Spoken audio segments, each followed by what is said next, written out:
It was dark when you arrived at the office. Rain hammered down on the window pane, cold as death. Your therapist didn't expect a frantic call from you in the middle of the night, but he learned to take such surprises as they came. You called and drove over the second you had the dream. That terrible, terrible dream.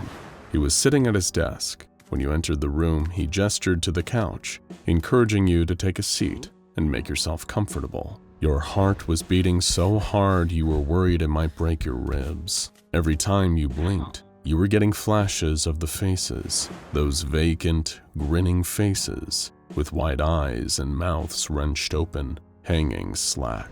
You hoped to whatever god or gods you believed in to never see those images outside of a dream. "What's been troubling you this time?" he asked. "I must admit, I'm getting a little worried about you. You seem so frantic over the phone." You tried your best to settle your breathing for long enough to speak, at which point you said the words you were hoping you'd never have to say again. "I had a dream about Cragglewood Park." You could almost hear the sigh your therapist was desperately trying to conceal from you. You'd been making so much progress, processing and working to move beyond that mysterious trauma, but then the dreams had come back, just as forceful and terrifying as they ever were.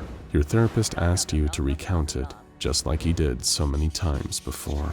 But of course, it's always the same. In the dream, you were a child, probably about 6 or 7, walking down a long, cobbled path, surrounded on all sides by these trees that looked like eerie amusement park animatronics. They had these big, rubbery faces, stretched into eerie smiles, like something off the cover of an old children's book. The Craggle trees. You somehow knew deep down in your heart that this was what the trees were called. This was, after all, Cragglewood Park. Those words, in whimsical cursive letters, were written on an aging sign somewhere deep in your mind. You could remember it as clearly as your own mother's face. And you weren't alone here in Cragglewood Park. There were other children, wandering down that cobbled road like a lost scene from The Wizard of Oz. The trees grinned and gyrated and sang up against a painted forest background. Wait, was it painted? Or did it just seem somehow unreal?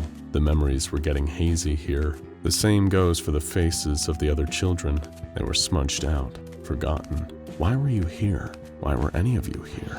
And where were your parents in all this? But those thoughts were blotted out by the singing of those awful trees. You couldn't remember the words, but the music was so clear. The haunting notes of a calliope organ, like a collapsing memory of a day at the circus. You and the other children were all walking in the same direction, as though in a trance. What were you walking towards? The calliope only got louder with every step. A boy with a smudged-out face to the left of you tried to speak, but his words were muffled. You couldn't hear anything over the music and the terrible, garbled singing of all the animatronic trees. Then there were glowing lights and colors as you approached the end of the road. Something big, moving in time to the music. A grand, old carousel, slowly grinding to a halt to let on the next wave of children. You and the others just stood there and watched it. Moments later, half of the crowd of assembled children, the boy standing next to you included, began to step onto the carousel. The light got brighter and the singing got louder. By the time you reached the end of recounting your dream to your therapist, you realized that your cheeks were wet with tears. You told him you'd do anything to get the dreams to stop. Anything. Your therapist just nodded and made a note in his journal. "I'll get in touch with someone who specializes in this kind of thing," he said. "Try to get some rest in the meantime. It can be detrimental to obsess about this kind of thing." But how could you not obsess? The second you got home, you did what you always did after having another Cragglewood Park dream. You went straight to the forums. After all, the most frightening thing about the Cragglewood dream was the fact that you weren't the only one having it. A number of people had congregated on a niche online paranormal forum to discuss their eerily similar experiences. Dreams filled with singing uncanny trees, half-forgotten children, and the hazy horrors of Cragglewood Park. Each member of the forum alerted the others whenever they had the dream again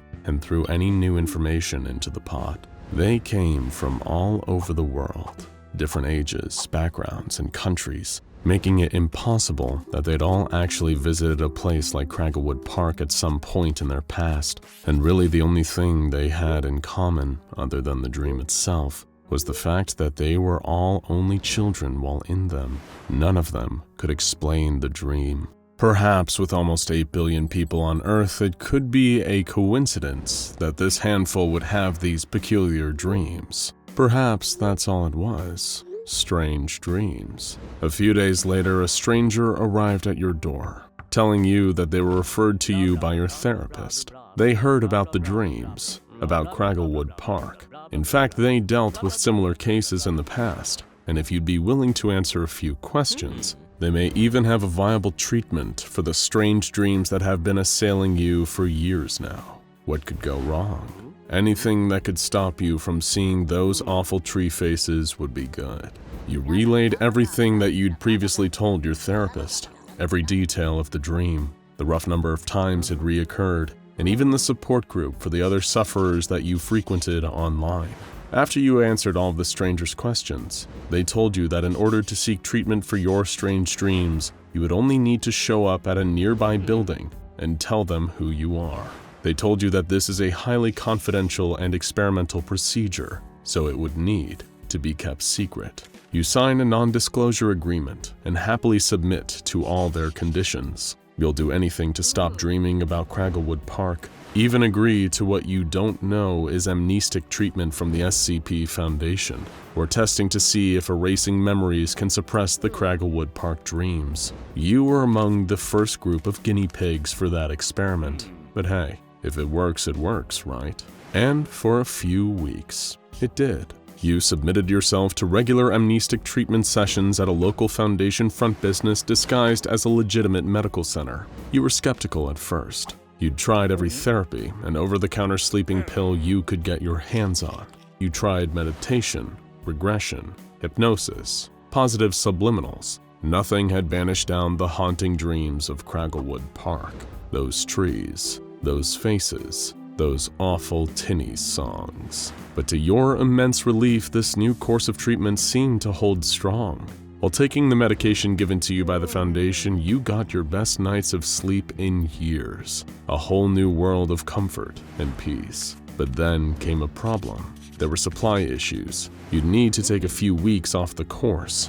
And just as soon as you stopped taking the regular course of medications, the second your head hit the pillow and you drifted off to sleep, you were right back in Cragglewood Park. It wasn't fair. It just wasn't fair. Perhaps the nightmares would go on forever. You'd spend every evening with those other faceless children always wondering, who were they? What happened to them?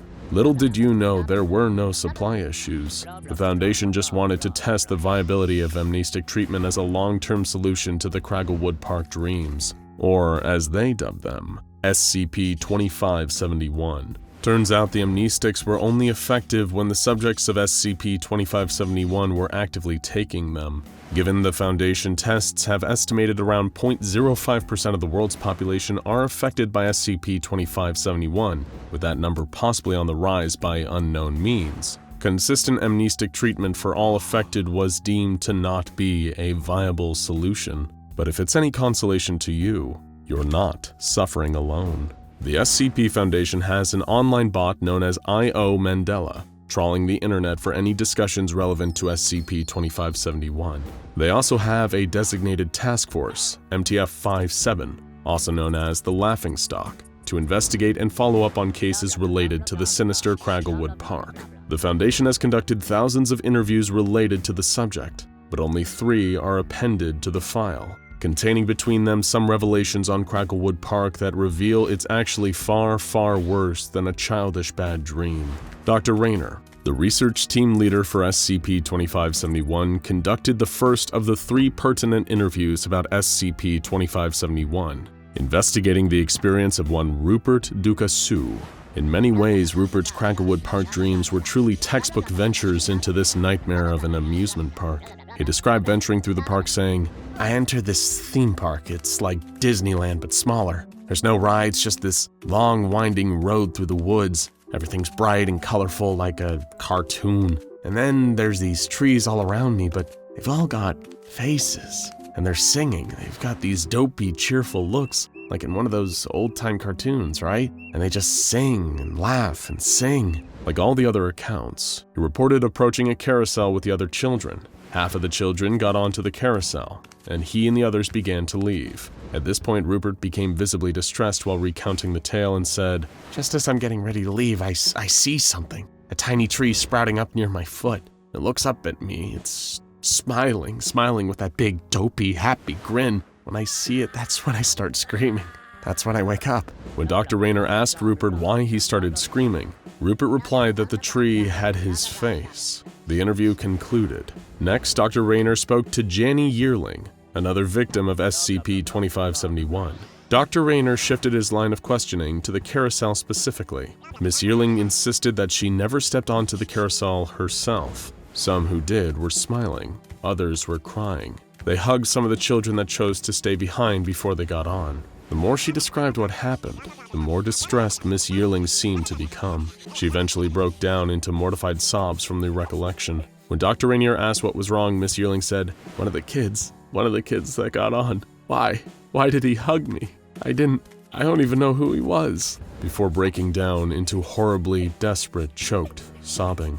The final interview, and what it led to, was the most eventful and disturbing of all. Why? Because this interview, conducted by Dr. Rainier with Randolph Blair, was the first time that a physical item in a subject's home proved that SCP-2571 may be much more than just a malicious dream. An old VHS videotape was found in Mr. Blair's attic, with the word Cragglewood scrawled across the top.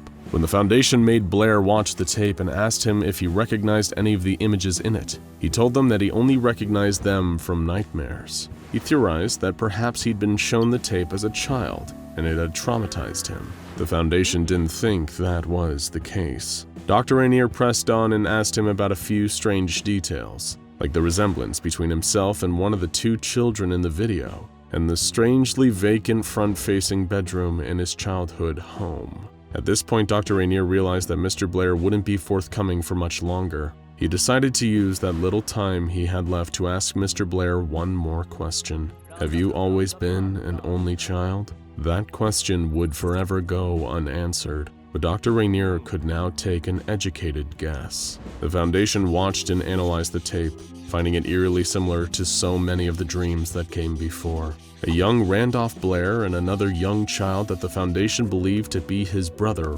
wandered through Cragglewood Park with the others until they finally reached the carousel. There, Randolph said a tearful goodbye as his brother stepped up onto the carousel, knowing somehow that he would never be seen again. And as Randolph tried to leave in a panic moments later, he was cornered by another horrifying craggle tree, this time with his brother's face singing in his voice. Because Cragglewood Park isn't a terrifying dream, it's a terrifying memory. Now go check out Living Ice Cream Van SCP-1386 and Waldo Finds You SCP-4885 Find Him for more anomalies that will transform childhood joy into heart-stopping terror.